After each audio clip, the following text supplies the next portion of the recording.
Good to see you again, Ryan.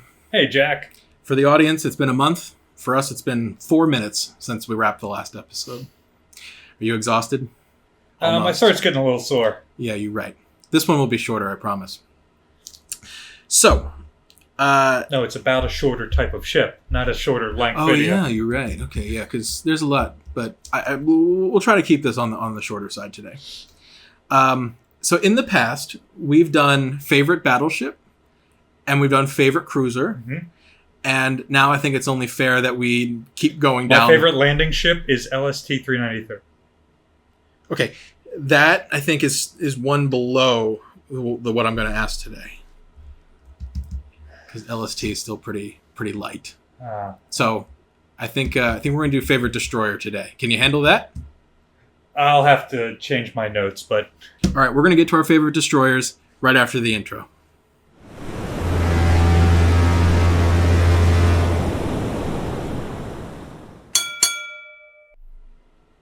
Okay, Ryan, so favorite destroyer. So today, I brought this from the office. This is DDG-59, USS Russell. No relation to me, Jack Russell. Former CEO of the Naval Institute, Vice Admiral Peter Daly. He was the commissioning captain of DDG-59 in 1995.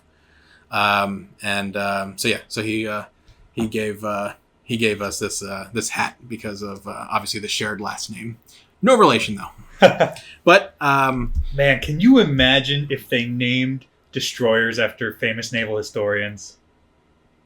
I'm picturing a USS Drakenfell that has a permanent Royal Navy officer assigned on board, much like USS Winston Churchill. Okay, that would set someone's hair on fire somewhere. But there has not been a USS Szimanski yet. I do not have a similar hat. Szimanski. I also brought for you to look at my copy of U.S. Destroyers. Now, this book that you see is you're probably wondering, why is this not the white cover U.S. Destroyers with the line drawings? Right, like the copy I have. Yeah, and like what's available on the Naval Institute website. This is the 2001 only edition of U.S. Destroyers, which features USS Kidd. When we were bringing back the Friedman series of books, we did a test batch in 2021 as a test market to sort of see, okay, will people buy these? So we did.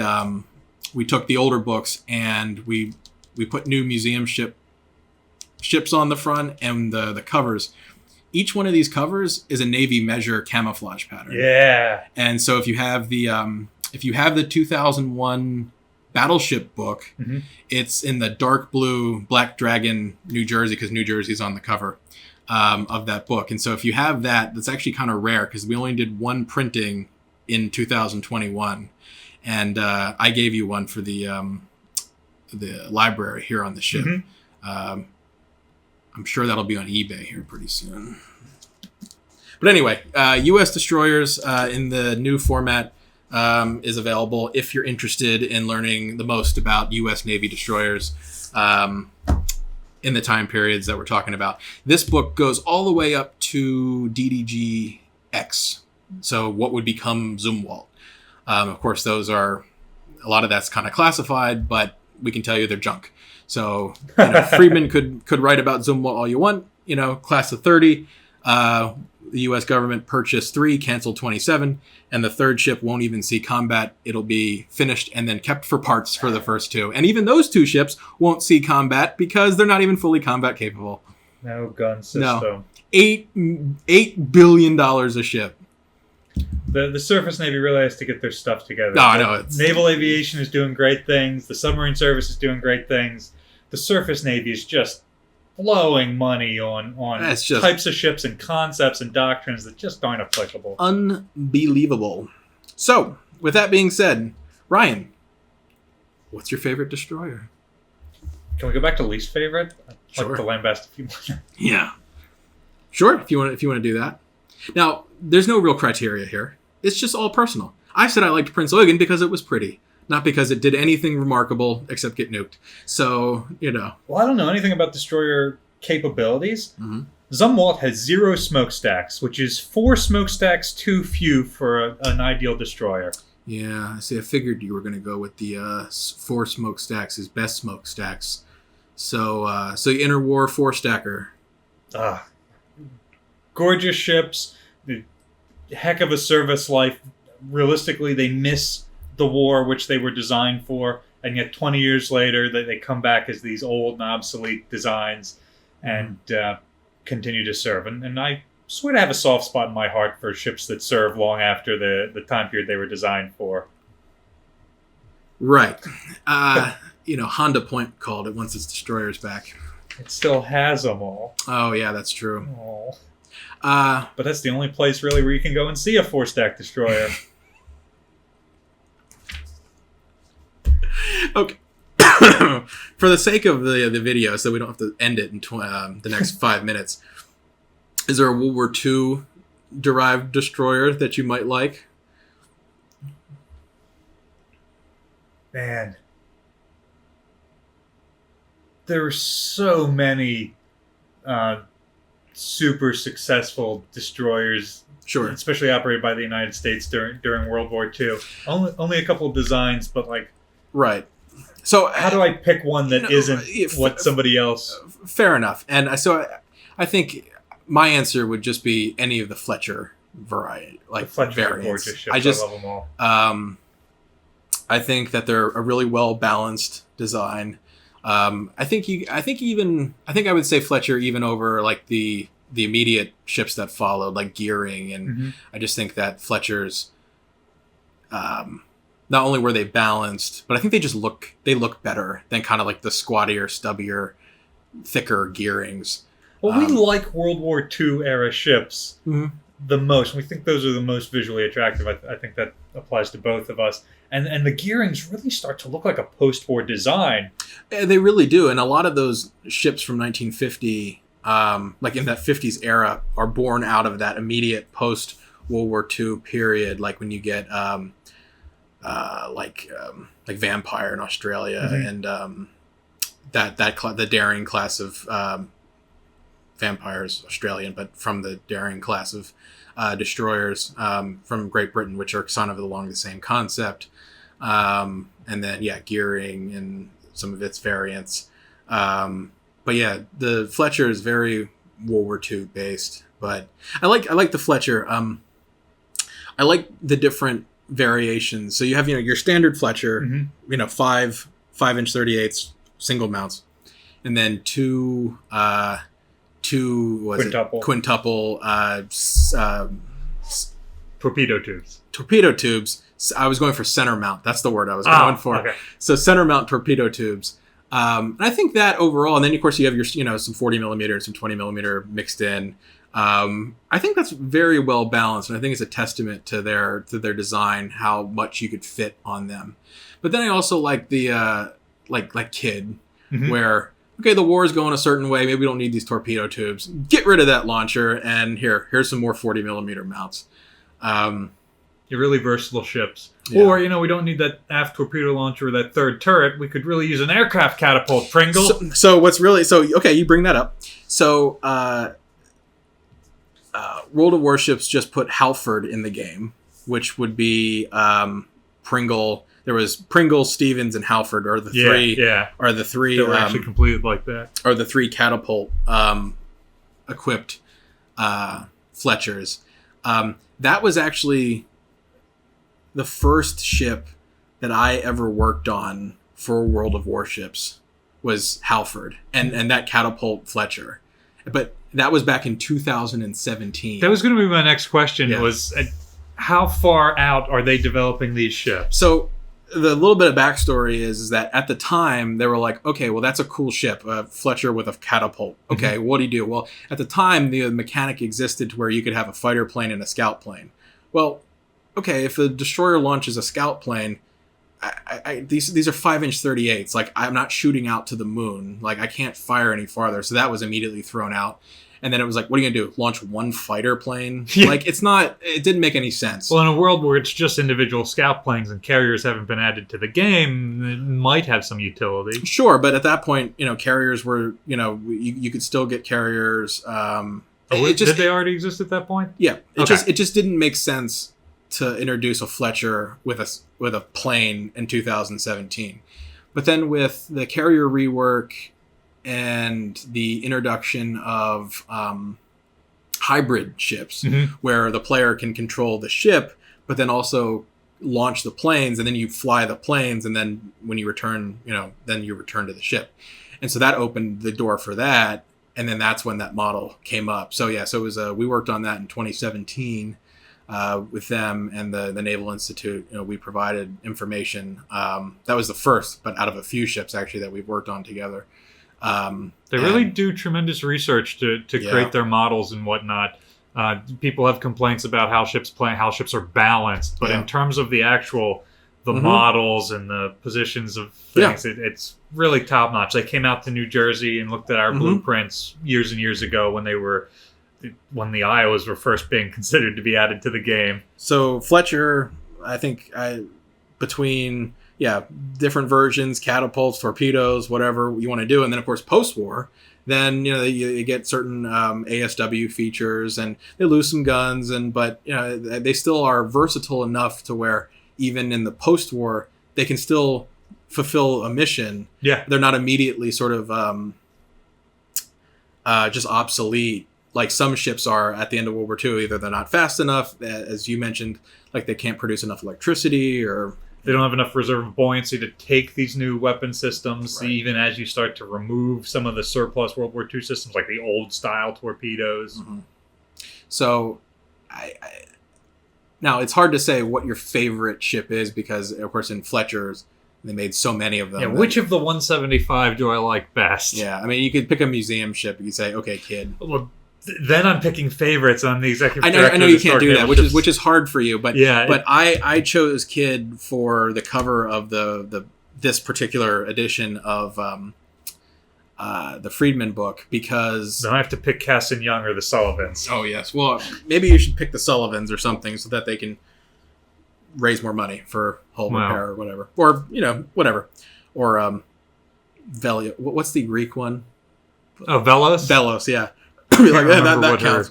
Her previous name was. That reminds me of a story. I'm sorry, this is story time with Jack now. I'll come over and sit on your lap. No, please.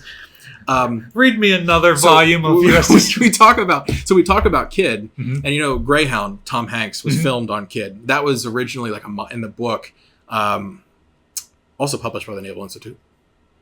A Good Shepherd. Little William Forstchen. Yep. He then does Sink the Bismarck and the Hornblower series. Yep. So in the original book, it's a Monaghan class destroyer, which of course is older, interwar. We don't have any left to film on, unfortunately. No, and ultimately a lot smaller, less capable than a Fletcher. But you know what? If you need a ship to film on, you could do worse than. Tom Hanks actually came to the Naval Institute to do research for that movie. That's why that movie is so good.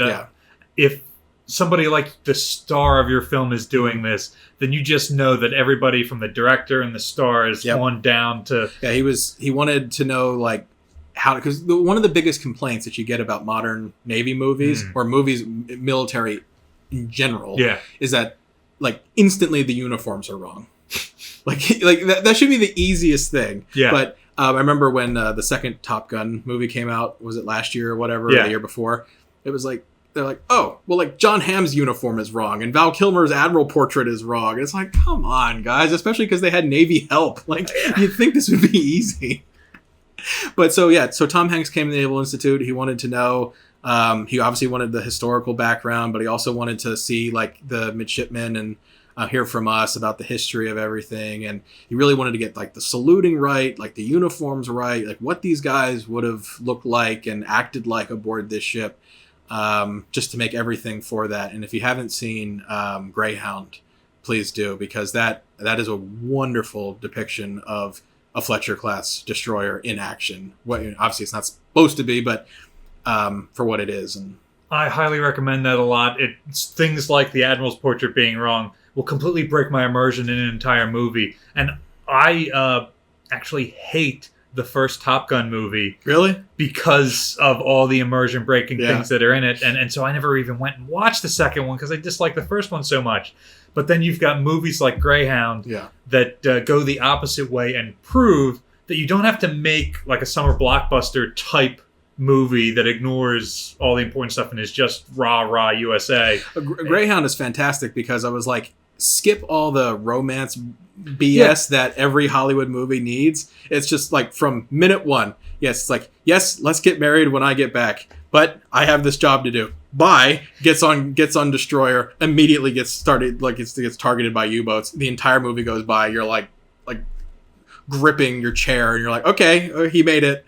You know, the thing's all shot up and everything else, and you know we've had casualties, but it's pretty incredible. I'll give Tom Hanks big props for that, and just like you said, just the fact that he showed up and wanted to know as much as possible.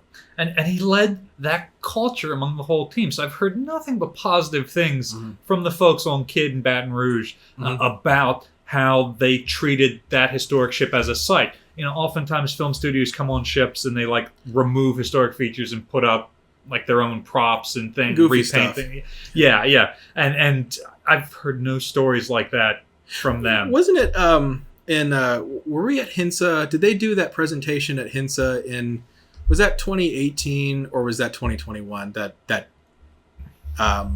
Kidd did that Greyhound presentation? I think it was more recently. I think it was 2021. Okay. But they talked about that where they were like, okay, today we're going to blow it. And this is the scene where the U-boat surfaces next to them. Yeah. And like they turn the deck gun and fire that up and it, like destroys that 40 millimeter mount. So in the presentation, they were like, okay, well, today we're going to blow up. We're going to like set fire to your ship. It's like, excuse me? As a member of HINSA, you're like, we had that presentation in just last year where it was like how to not set fire to your museum ship. Tends to make them last longer. And so it was like, so when the production company's like, yeah, we're going to blow up and set fire to your museum ship today, you know, it's a little, you know, eye twitch. And, but they said though that, you know, they did the scene, they blew it up, they set it on fire, and they then obviously, you know, fixed everything that, you know, any sort of paint that was messed up or this, they went back. And so, yeah, I think it's a testament to that particular group that decided that they were going to do things correctly. Yeah, and when you've got a whole team like that working to make... and this movie is not based on a historic event. So the fact that they're looking for historical accuracy and not just making another action movie that's going to be utterly forgotten in a couple of years, it really shows that they put in the effort and you get a really good result out of it. On attack. Underwater explosion, indications confused. Sonar reports only hearing explosions, indications confused. Right standard rudder to 110. Right standard rudder, steer course 110, aye sir. There he is, bearing 001, range 400 yards. Sonar reports contact, bearing 001, range 400 yards. Right full rudder to 065. Right full rudder to 065. Contact inside minimum sonar range. Contact inside minimum sonar range, sir. U-boat, starboard stern! Sticky, force them up! I know we're like tangenting, but it's just kind of it's all in good fun. Fangirling is the word you're looking for here. Fangirling.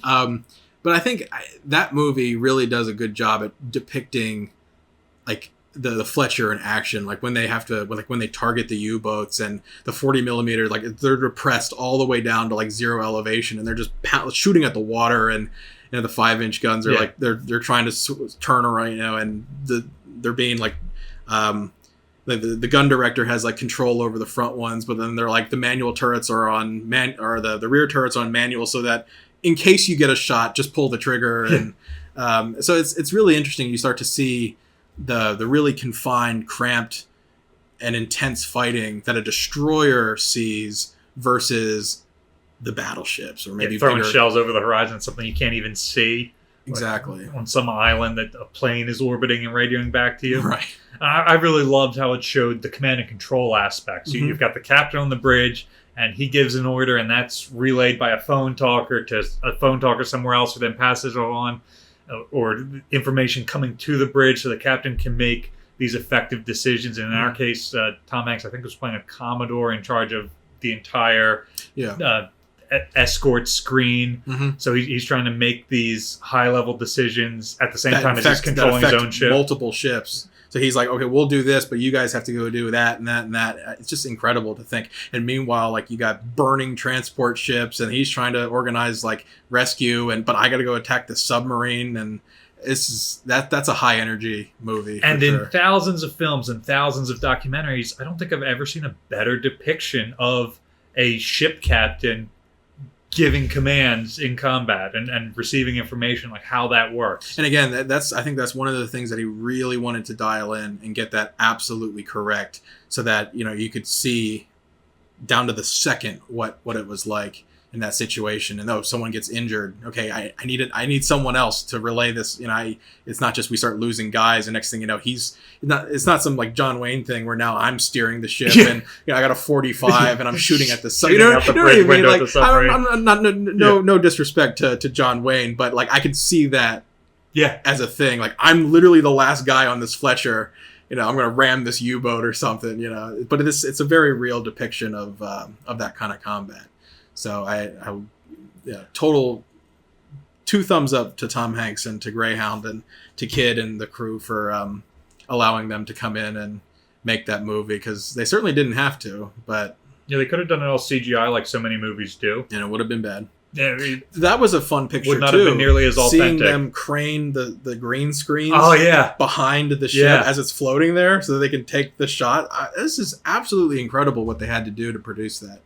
And then they built like a full scale mock-up of like the entire bridge, but they built it at like 150% or something, so that there was enough physical room to where the actors could be at their place, but then the camera could, because they're like, well, we can't film in the actual bridge because it's tiny. About the size of this table. Exactly. So there's like, well, we have to build a model big enough to where it looks like a Fletcher, but just big enough to where the camera crew can like operate. It's just pretty remarkable what they... And the battleship actually contributed to that. We had a couple of extra binnacles that we had been given from somewhere, taken from somewhere, and they were a similar kind to what Fletcher class destroyers had. So when they said they were looking for stuff to outfit this space, we had no need for them, so we sent them on for that production. And I'm looking forward to Greyhound 2. I can't wait to see what they produce with that. Greyhound 2. Well, I mean, now that he's done with that... Masters of the Air. Can't wait for that to air so we can see it. Yeah, I'm looking forward to that. So now that he's done with that, who knows what they go back to. But yeah, Greyhound, a follow up to that in some way could be good. That would be a lot of fun. So, have you come up with a destroyer for me, or are we both going Fletcher for USN favorites here? Man, the Fletchers are just so dominant. You've got ships like O'Bannon.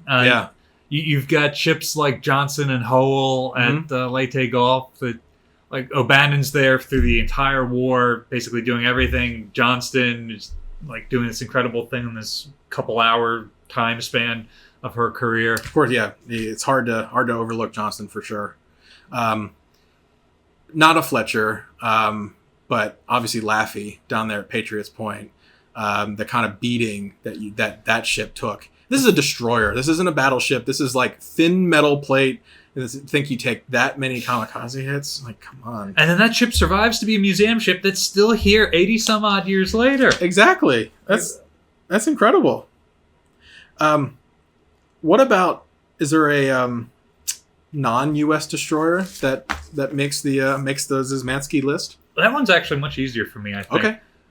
We've talked about German destroyers and our mutual dislike in them in the Graf Zeppelin episode. So I'm assuming that no German destroyers. And for once, I'm not going to say a German ship for my answer. So, shocker. I can't wait to see what you come up with. I'm a huge fan of, and I hope I don't pronounce this wrong, Błyskawica, the Polish destroyer. You would say that. Which gets saved as a museum ship. She's still on display today. But she has an incredible World War II story. She escapes Poland during the German invasion. She operates with the Royal Navy throughout the war as a separate free Polish asset. She I can't remember what town she is credited with saving with her anti-aircraft guns while she's in dry dock. And then she's given back to Poland after the war and continues to operate for years and years and years. And is one of the relatively comparatively rare examples of a European museum ship. Mm-hmm. No, absolutely. To think that ship still exists as a museum, considering what Poland went through and all the fighting, because we talk about some of these bigger ships not living up to maybe their potential, but to think those destroyers in any nation, Fletcher's, Polish, German, even the German ones we hate, they still bore the brunt of the fighting. Destroyers took most of saw most of the combat in most of these naval engagements. So the fact that that ship still exists is absolutely incredible.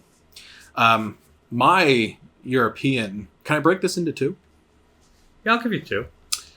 If I had to pick a European favorite destroyer, it would be the Swedish destroyer Småland. Okay. Shocker. So believe it or not, before I did this episode, when I settled upon Småland, do you know that's the name for the daycare center in all IKEA stores? Because it's small land, the land for the smalls. I know, it's ridiculous. I thought there was some because I told Rick, the producer in this particular case, I said, can you figure out what the politics behind this are? And he goes, no, I looked this up. It's just because it's a play on words and we're stupid. But he goes, it's not just an American thing. They do it in every IKEA store, including the ones in Sweden. So I'm like, okay. Anyway, those ships I think are really interesting because just kind of like Darings and like Gearings, they're built out of World War II. So it's that sort of next generation. And of course, Sweden. Except instead of looking boxy, they look more like Jetsons-y. Yeah, they look sleek. Yeah. And the superstructures on them are nice. They got the 2 rigged funnels.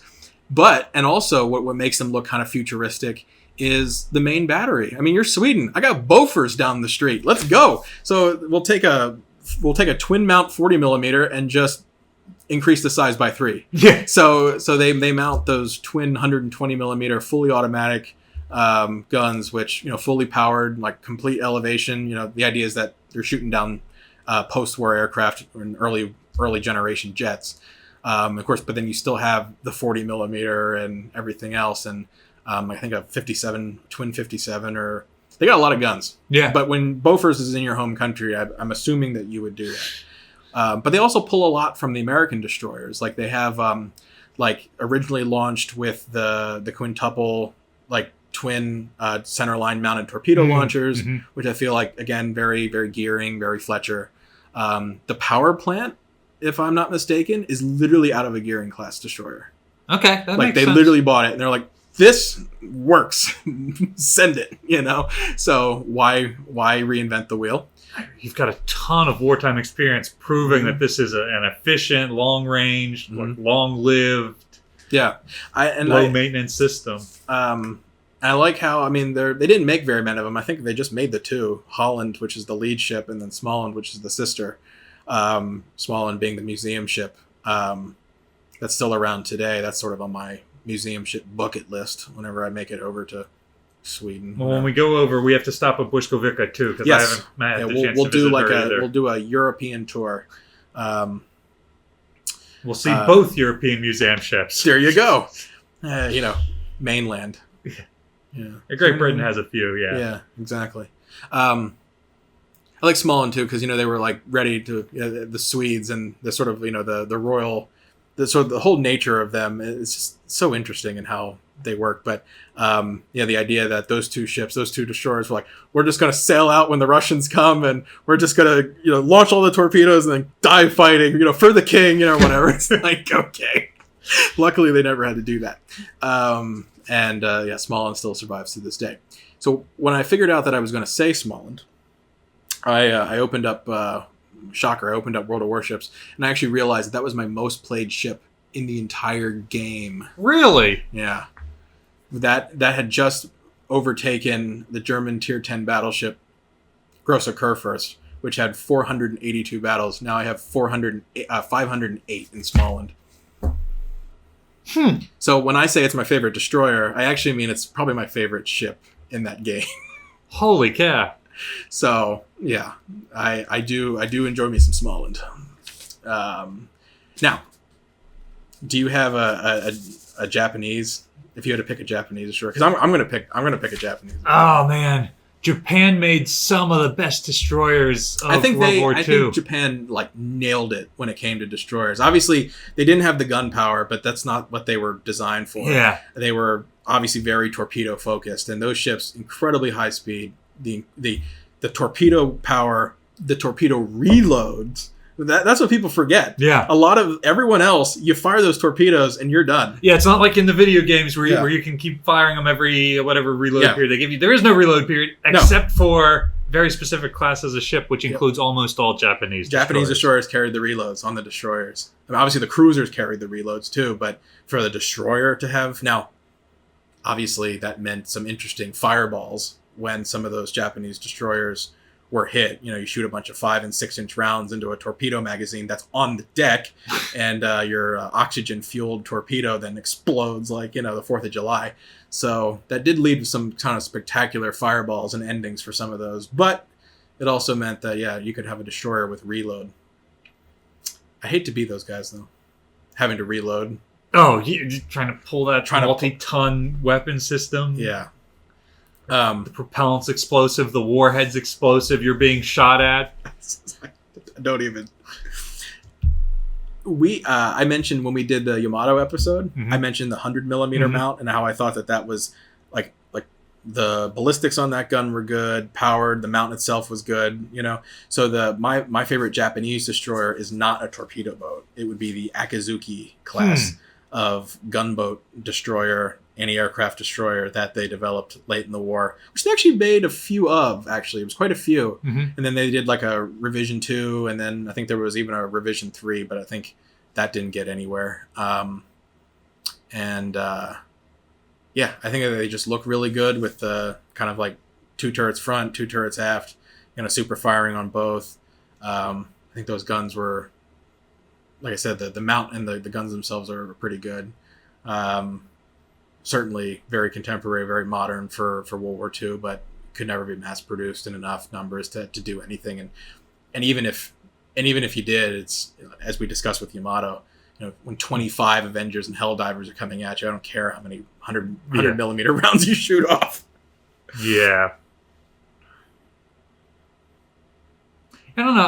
I definitely like the more standard type Japanese destroyers with the 1 twin forward mount and the 2 aft. Yeah, like Kagero or something. Or any one of those like that you would have seen in 42 or 43 or... Yeah, the backbone of the fleet there with that heavy torpedo battery. Those ships are... Yeah. What was that? What was that, New Jersey? Your favorite Japanese destroyer is what? Milwaukee?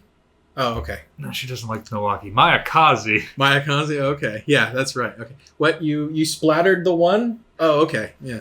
Yeah, so yeah, she likes her some Japanese destroyer too. Yeah.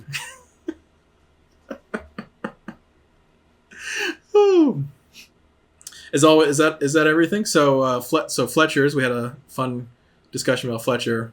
I'd say really like Fletcher's. That's a solid thing. I think I like movies about destroyers better than I like movies about battleships. And certainly more movies about aircraft carriers. Yeah. Especially if there's some sort of love story mixed into it that just makes it unwatchable. And you can't even get the CGI right. And the Japanese anti-aircraft looks like American anti-aircraft fire, like in 45. Like, I've never seen so much anti-aircraft fire. Are we talking about the new Midway movie? Yeah, like from the trailer. I haven't seen the movie, and I can tell you how dented it is. Like that anti-aircraft fire in that like dive bombing scene. I'm like, you'd think you were attacking a Worcester. Like, like what is that? I'm like, you got some slow loading 5-inch guns and a bunch of 25. Your triple 25s. Yeah. Come on, like whatever. Not to discredit the guys actually flying through that, but like in the movie, it's a little bit too much, And Tom Cutler in our office, the guy who actually was responsible for showing Tom Hanks around, that was his immediate reaction too. Was he goes, "What's with the anti-aircraft fire in this movie?" So again, that's not just my opinion. That's there's a perfect example of the Hollywood blockbuster type of movie. Yeah. Versus the, like, we actually care about the details. So our head actor is going to the Naval Academy to learn what it's like to command people. Yeah. Because that's what he's going to do in this movie. Yeah. All right. Tangent over. With that being said, what is your favorite destroyer? Is it anything from World War I, Interwar, World War II? You know, Arleigh Burks, they're still around, even though they're more like cruisers. Cruiser episode, watch it. So let us know in the comments below. Also, if you enjoy these videos, let us know and hit the subscribe button if you would, please. Ryan, thank you so much for this. This has been a very long day. And we'll see you next time. All right. Thanks, everyone.